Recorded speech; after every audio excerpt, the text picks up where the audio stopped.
en un mundo sumergido en la oscuridad, sin Dios, donde el pecado ha cautivado el entendimiento, donde muchos viven en tinieblas y la mentira se ha convertido en su realidad. La palabra de Dios trae a nuestras vidas luz y verdad.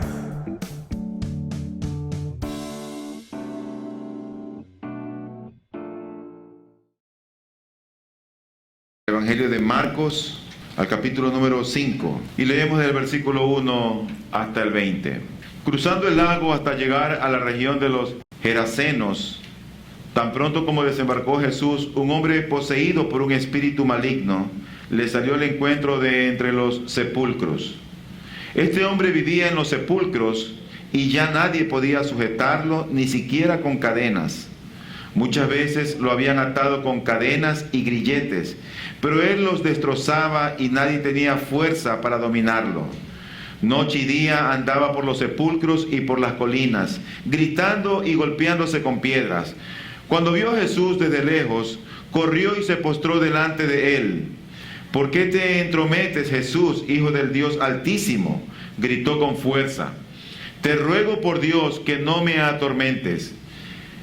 Es que Jesús le había dicho: sal de este hombre, espíritu maligno. ¿Cómo te llamas?, le preguntó Jesús. Me llamo Legión, respondió, porque somos muchos. Y con insistencia le suplicaba a Jesús que no los expulsara de aquella región. Como en una colina estaba paciendo una manada de muchos cerdos, los demonios le rogaron a Jesús: mándanos a los cerdos, déjanos entrar en ellos. Así que les dio permiso. Cuando los espíritus malignos salieron del hombre, entraron en los cerdos, que eran unos 2000, y la manada se precipitó al lago por el despeñadero y allí se ahogó. Los que cuidaban los cerdos salieron huyendo y dieron noticia en el pueblo y por los campos, y la gente fue a ver lo que había pasado. Llegaron a donde estaba Jesús, y cuando vieron al que había estado poseído por la legión de demonios, sentado, vestido y en su sano juicio, tuvieron miedo. Los que habían presenciado estos hechos le contaron a la gente lo que había sucedido con el endemoniado y con los cerdos. Entonces la gente comenzó a suplicarle a Jesús que se fuera de la región. Mientras subía Jesús a la barca, el que había estado endemoniado le rogaba que le permitiera acompañarlo. Jesús no se lo permitió, sino que le dijo: vete a tu casa, a los de tu familia, y diles todo lo que el Señor ha hecho por ti y cómo ha tenido compasión. Así que el hombre se fue y se puso a proclamar en Decápolis lo mucho que Jesús había hecho por él. Y toda la gente se quedó asombrada. Nos muestran dos grupos, nos muestran dos actitudes, nos muestran dos grupos de personas. O la gente quiere estar con Cristo, o la gente está rechazando a Cristo. Pero al fin y al cabo lo que cuenta es la actitud de nuestro corazón. Y esto pasa aún dentro y fuera de la iglesia. Y digo dentro y fuera de la iglesia porque si es dentro de la iglesia, nosotros nos juzgamos a nosotros mismos por los pecados o por las buenas obras. Hablamos de personas respetables y hablamos de personas no respetables. Esa siempre ha sido la tendencia final del ser humano. Pero al final, lo único que importa, lo único que interesa es nuestra actitud hacia Cristo y la salvación que Él nos trae por medio de Dios. Y esto es la gracia de Cristo o la gracia de Dios. Si nosotros fuéramos juzgados por nuestro propio patrón de moralidad o de conducta, si fuéramos juzgados por los 10 mandamientos, por la vida de Pedro o por la vida de Pablo, si fuéramos juzgados por la vida perfecta de Cristo el Señor, todos nosotros seríamos condenados, estaríamos perdidos, porque no pudiéramos satisfacer las demandas que exigen. Pero es por gracia, para que nadie se gloríe. Es por el favor inmerecido de nuestro Dios. Ese es el patrón de juicio. La pregunta ahora es, ¿cuál es nuestra actitud hacia Cristo? ¿Cuál es nuestra actitud hacia Él? Cuando nosotros oímos el Evangelio, la pregunta es, ¿procuramos agradarle? ¿Queremos vivir para agradarle? ¿Qué era lo que caracterizó a este endemoniado? ¿Que se volvió perfecto? No, él no se volvió perfecto. Que después que fue liberado, quería estar con Jesús, libre del pecado, y se esfuerza por serlo. A menudo tropezando, a menudo cayéndonos, otras veces desanimados y a veces hasta casi rendidos, pero siempre viendo la meta: vivir esta vida para agradar a Cristo. Por la gracia de Dios, nosotros no somos juzgados por lo que somos, sino por lo que esperamos ser. Lo importante es tu motivación, tu disposición fundamental hacia Cristo el Señor. Eso es lo importante. ¿Deseas que se marche? ¿Que no te hablen de Cristo?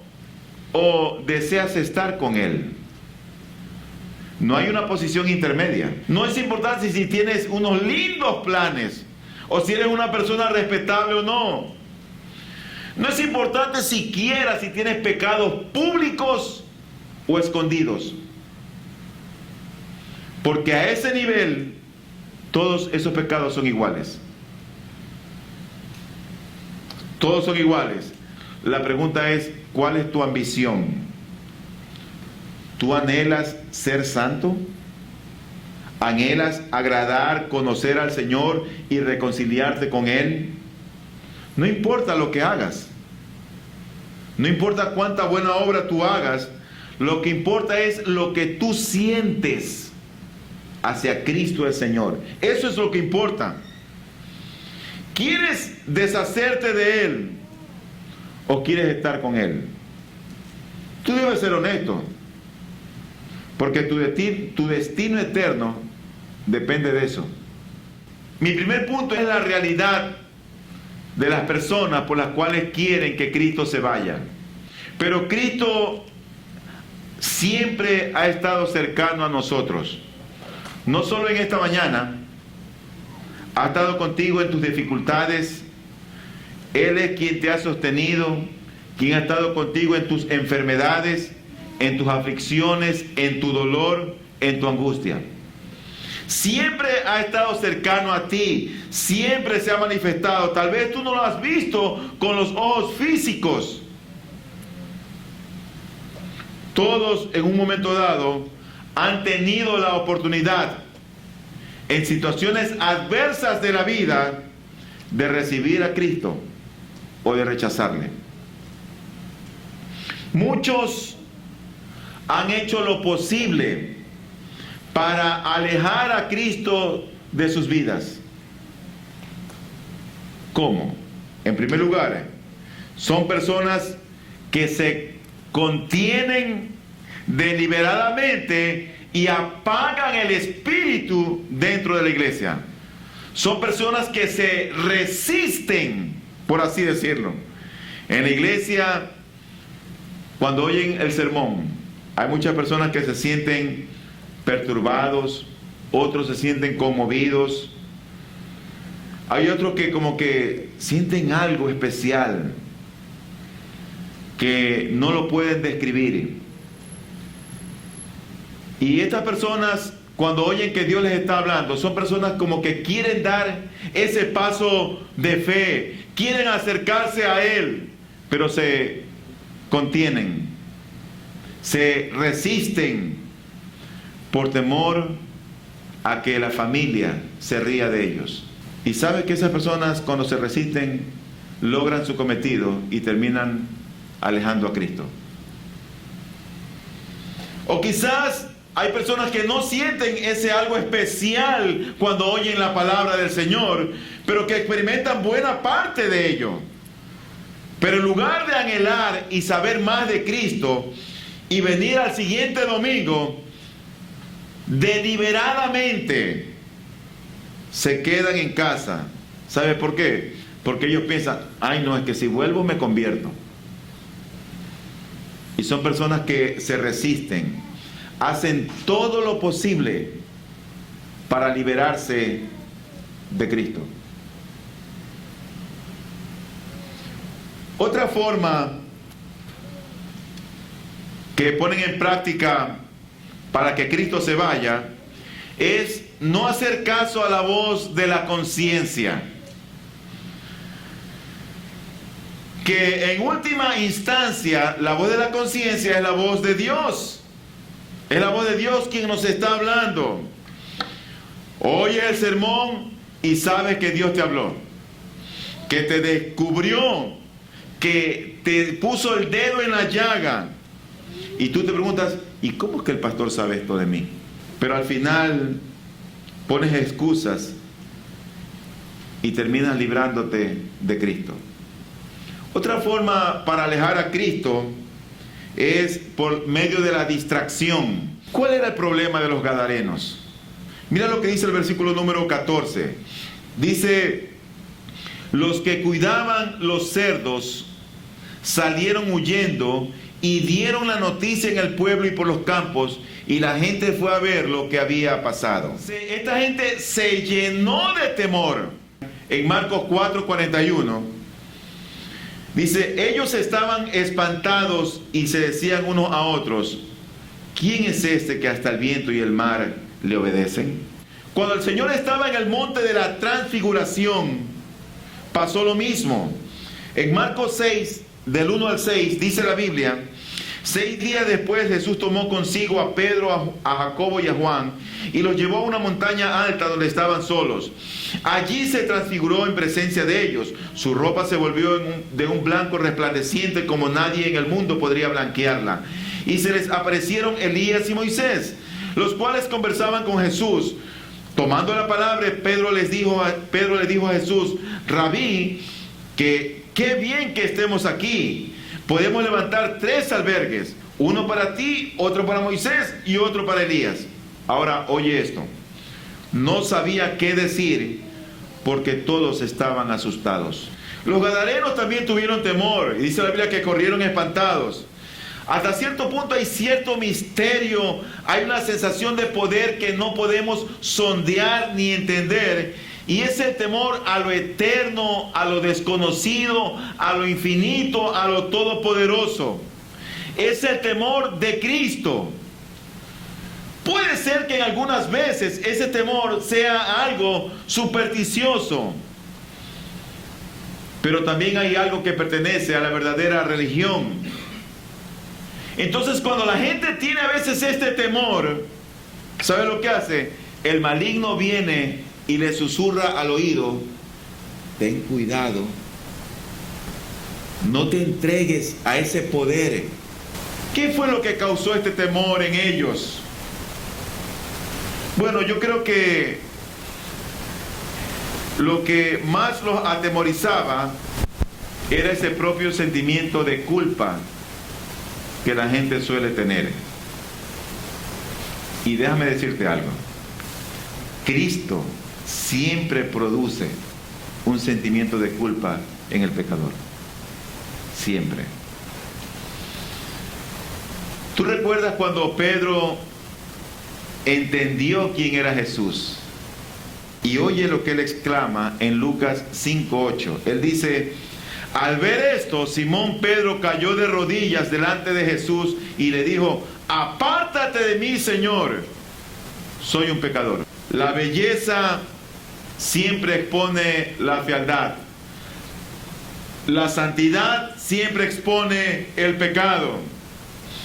Esta gente lo que hizo fue que vio la dulzura, la sencillez, el amor y la gracia de Cristo y se sintieron inmediatamente viles y despreciados. Parecía como que si el Señor estuviera en ese momento abriendo los recovecos más recónditos en su corazón, como que si estuviera leyendo sus pensamientos, y que si no se marchaba, serían desenmascarados y sus pecados revelados. Tenían miedo de eso. Tenían miedo de sí mismos, miedos de su propia culpa y miedo del juicio que había de venir. Fueron convencidos de sus pecados y les hizo verse a sí mismos tal como eran en realidad. El estado de encontrarse convictos, sentirse presionados por la palabra santa de Dios, no solamente que es incómodo, sino que también alarmante e inspira temor. Uno se siente, yo diría, miserable y hasta despreciable. Sería algo ilógico que Dios, siendo santo, nosotros pecadores, y Dios te habla, tú no te sientas así. Sería algo ilógico. Pero otra vez viene esa voz y nos susurra y dice: no te dejes de engañar, acuérdate de tus amigos y empieza otra vez a trabajar en tu mente. La presencia de Cristo, debido a su amor, a su santidad, a su belleza, a su compasión, a su misericordia, ¿sabe cómo nos hace sentir? Miserables e indignos. Miserables e indignos. Pero ocurre que eso es por nuestro bien. Porque cuando tú sientes eso, si tú eres honesto y tú lo experimentas y tú lo sientas, déjame decirte que es eso. Ese es el inicio de la conversión de tu alma. Y otro elemento de ese temor también en estos gadarenos era su conciencia. Ellos pensaban y decían tal vez algo como: si pudo liberar a ese endemoniado, también podría liberarnos a nosotros. Pero el hombre, por lo general, cuando no entiende a Cristo ni conoce a Cristo, no está dispuesto a soltar esa buena vida que tiene. Esa libertad que dicen tener, no la quieren soltar. Ahora, si seguir a Cristo significa ciertas demandas o aún a veces pérdidas económicas, pérdidas de bienestar, pérdidas de amigos y de muchas otras cosas terrenales, ¿sabe lo que hace la gente? Se alarma y se asusta.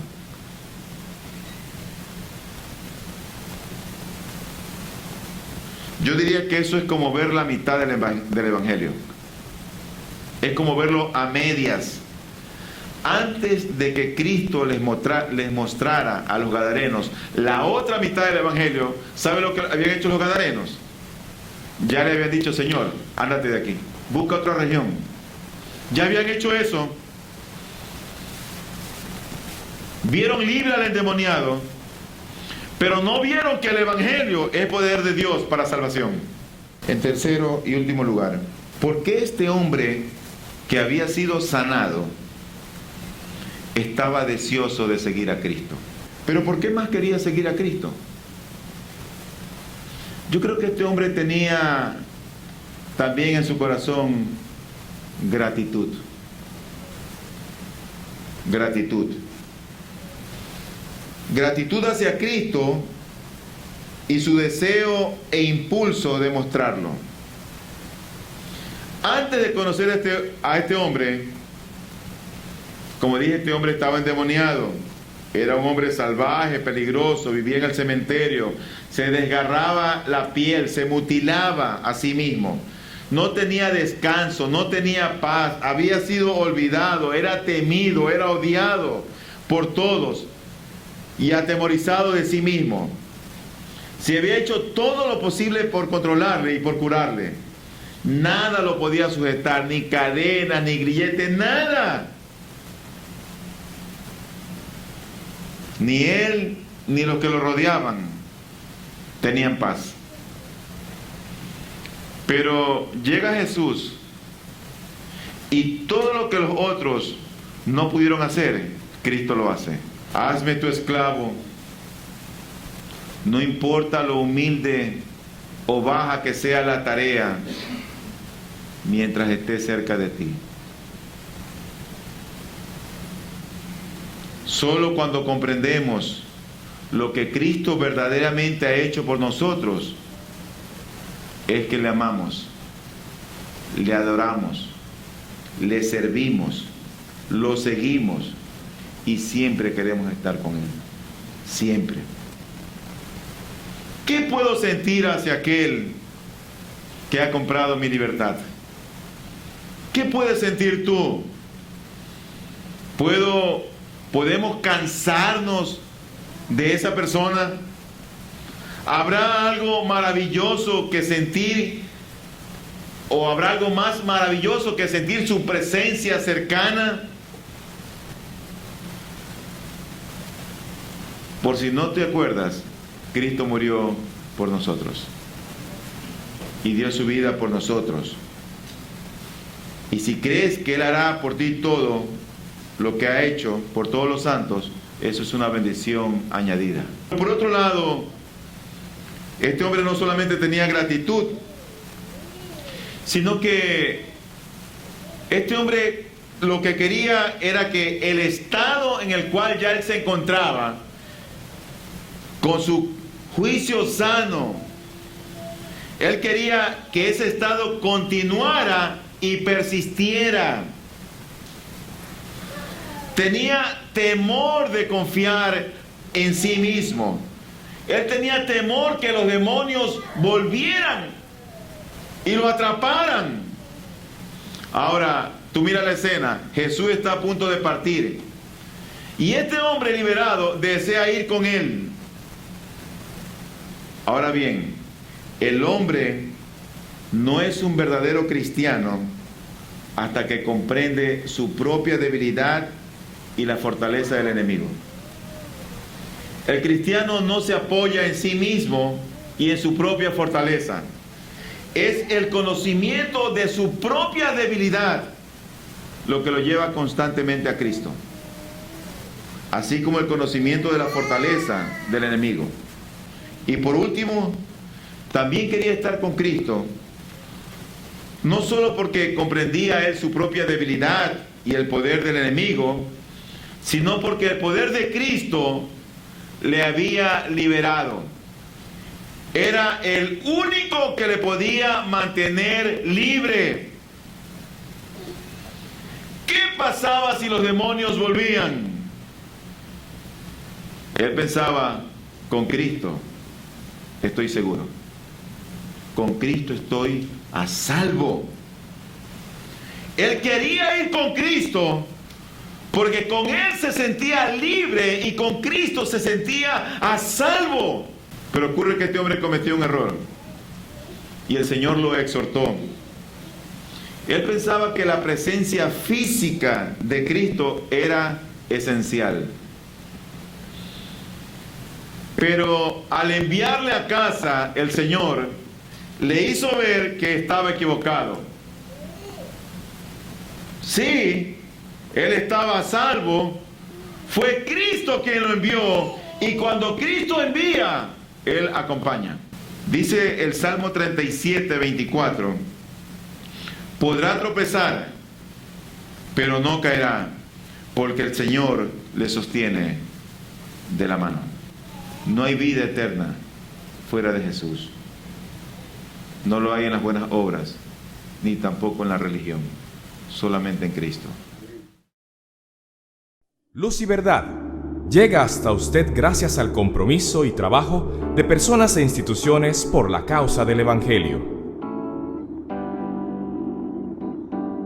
Para obtener más información sobre nuestro ministerio y el trabajo que realizamos, ingrese a nuestra página web www.ibpg.es. Deseamos que este mensaje de la palabra de Dios traiga a su vida luz y verdad.